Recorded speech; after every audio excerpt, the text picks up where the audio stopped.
C'est le fun, aujourd'hui, on est à la laiterie Charbonneau à Sainte-Anne-des-Plaines. On a la chance d'avoir une visite guidée. C'est le propriétaire qui nous fait faire la visite.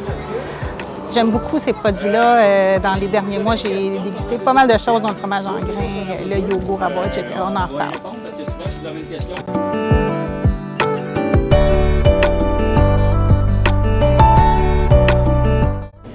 Là, ici, pour la petite histoire, en dessous de vos pieds présentement, on est au-dessus du pipeline qui amène le lait directement de la ferme à l'usine. Vous voyez, là, ça passe direct ici, là, il y a comme une petite dépression qui est là, dans le terre, oui. là. Et le pipeline qui s'en va jusqu'à la ferme. Fait que nous, le matin, quand on veut prendre du lait pour la transformation, on a un compteur, puis on part les pompes, c'est tout un jeu de valve électrique qui s'ouvre à la ferme, puis on pompe ça directement à l'usine. Fait que nous, on peut transférer notre lait sans avoir zéro empreinte écologique sur notre lait parce que c'est toutes des pompes électriques. Fait qu'il n'y a pas de moteur qui part pour charrier du lait pour se rendre à l'usine.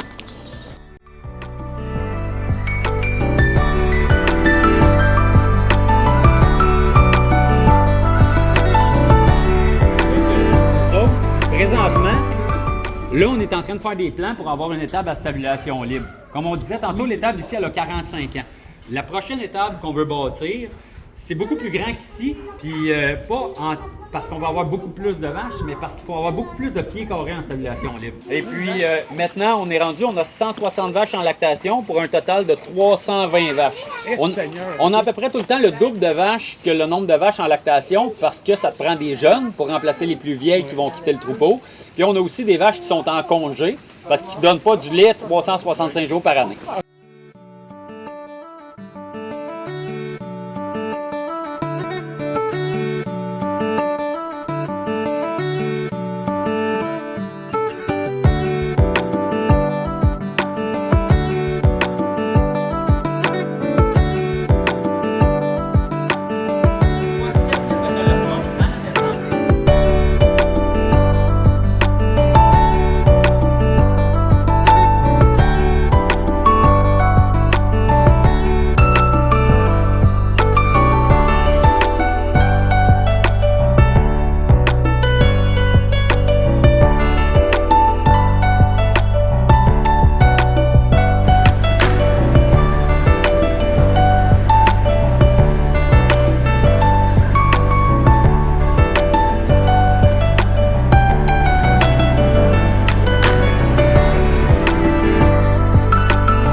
On vient de finir la visite. Je suis bien contente d'avoir fait cette visite-là. Dans le fond, de voir tout ce qu'il y a derrière la pinte de lait qu'on achète finalement. Puis, je réalise que je suis contente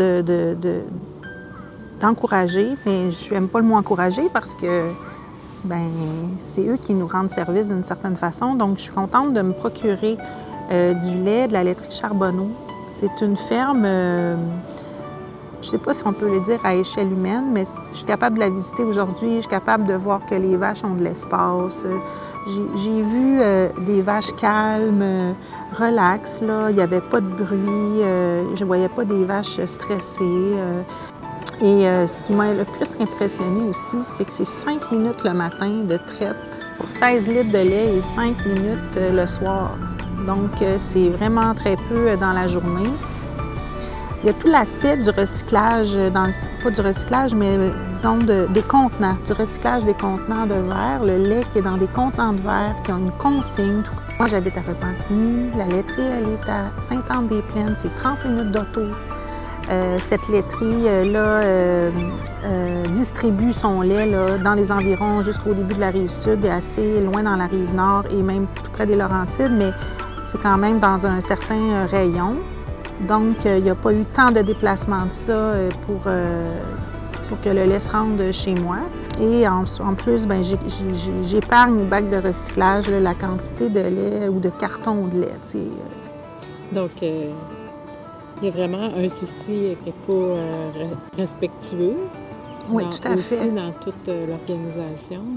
Je crois vraiment à ça. Donc, l'éco-responsabilité. Mais en plus, tous les produits qui en découlent, ils ont le yogourt à boire qui est super bon. Ils ont leur fromage en grains. On vient justement de manger une poutine avec leur fromage en grains. Fromage feta. On m'explique c'est quoi le processus, le lait qui se rend à ta table. Puis je trouve comme consommateur, c'est pas juste j'achète mon lait, puis non, mais il faut avoir conscience d'où ça vient, comment c'est produit. En tout cas, moi, je suis rendue là.